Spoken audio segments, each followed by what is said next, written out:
William Cavendish, Duke of Newcastle.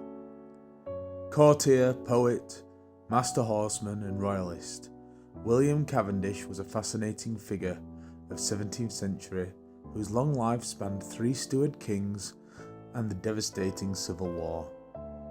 Born into wealthy Cavendish dynasty, William Cavendish was one of the greatest magnates of the Midlands. He played host to both King James I and his son Charles I, and was governor of the young Charles II. He led royalist troops in the Civil War, and at the Restoration was created first Duke of Newcastle. His interests included poetry, drama, philosophy and science. He was a friend and patron to cultural icons of the day. An exceptional horseman, his books on horsemanship defined modern dressage. Cavendish's talent, generosity, courage and energy were offset by vanity and indulgence, and he attracted both admiration and disapproval in his lifetime. His reputation was tarnished by his failure as a general. He successfully moved from the chivalric Elizabethan aristocratic world towards new horizons of art, science and discovery. His life helps us understand the profound political and social changes of the 17th century.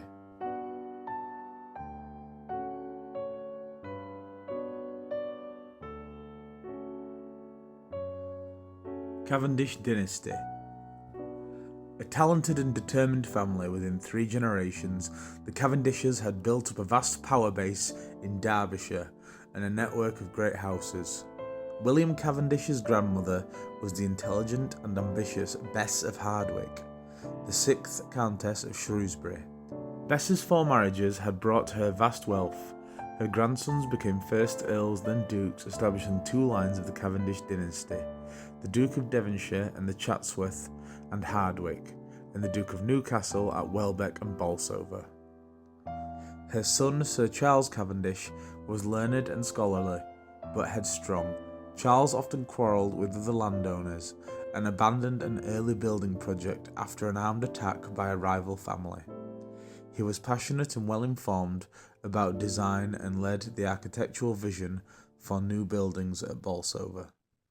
William's father bought the Bolsover estate from his stepbrother in 1608.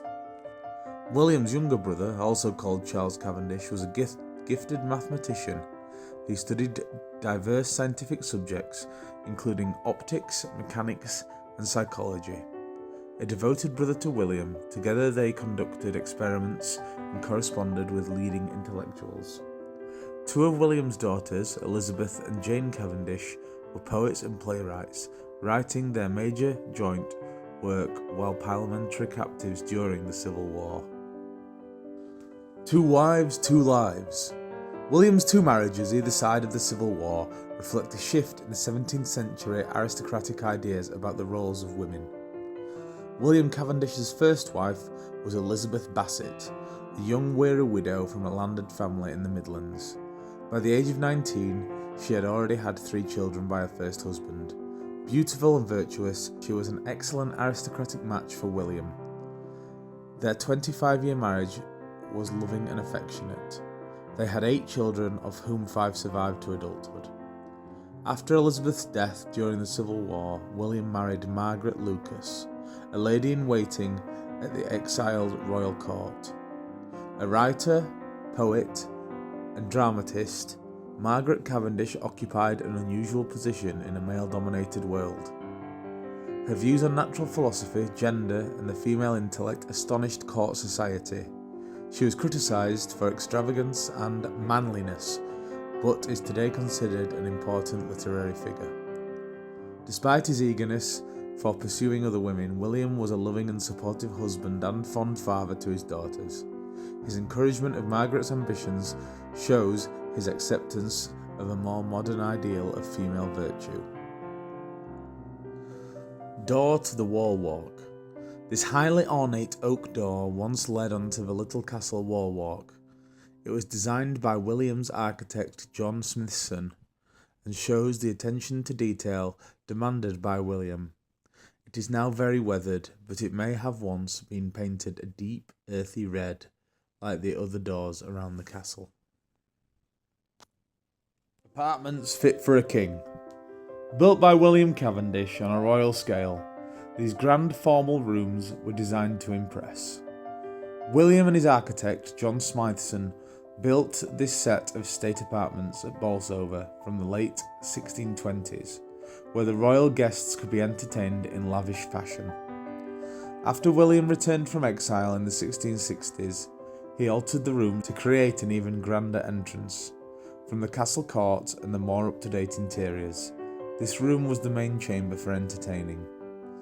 Through the door behind you were the enormous withdrawing chambers and the lodging chambers with a great bed. A spectacular gallery faced westward over the valley. These grand rooms were full of expensive tapestries, court furniture and dynastic paintings. A huge painting of William in armour in full proportion hung on the wall behind you. Charles I, Queen Henrietta, Maria and Charles, Prince of Wales, dining in public in 1635. A banquet at night similar to those held at Bolsover in 1640. Practicality and innovation. The innovative design of the terrace range kitchens show an understanding of 17th century food preparation on a royal scale.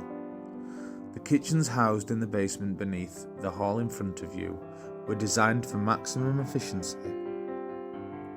The scullery led directly into the clerk's office so that the valuable silver plates could be checked in and out. Movement between rooms was carefully controlled, keeping waiters out of the way of the cooks. Multiple ovens cooked a range of dishes, including stews, roasts and fried meats, as well as ornamental banqueting food, such as sweetmeats, pies and tarts. When the King and Queen visited William Cavendish at Welbeck and Bolsover in 1634, 41 different kinds of birds were eaten, including 30 peacocks, 30 swans and 20 bitterns. What is a bittern? That's a bittern. John Smytheson's drawing for Bolsover, its earliest known architect, designed for a kitchen range. It included space for the roasting bars to expand or contract when hot or cold without damaging the stone around them. Very smart. A tin glazed earthenware wine jug from the Cavendish family collection, dating to the 1620s.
Cavendish landscape.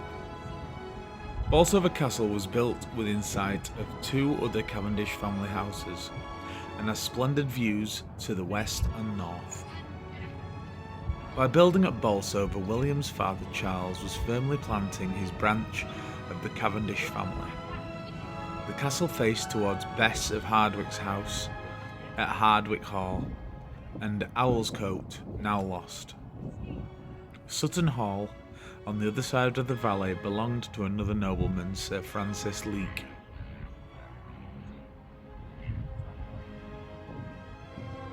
The land at the foot of the castle was once part of the medieval Deer Park. By the 1630s, however, The enclosed park was small, only 95 acres, and William hunted mostly from his home at Welbeck Abbey, which is nearby. Much of William's income came from raw materials, including wood, lead, and coal. As coal mining developed as a chief industry of the region, Bolsover town extended from the south to house miners and their families. Most of the houses here today belong to the colliery model village built in 1894.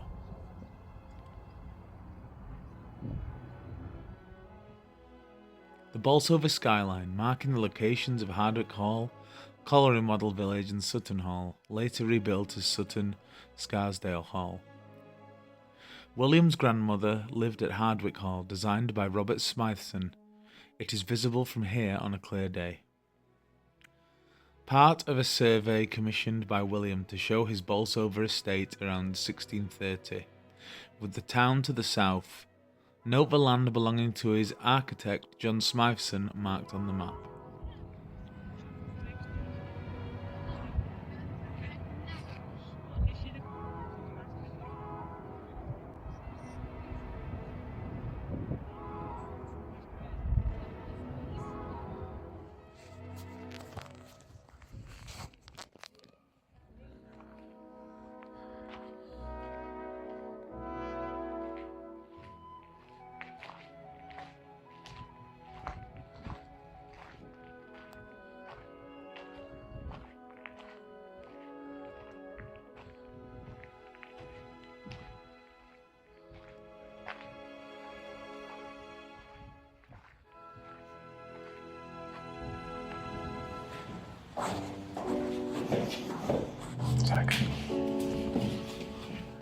The Star Chamber.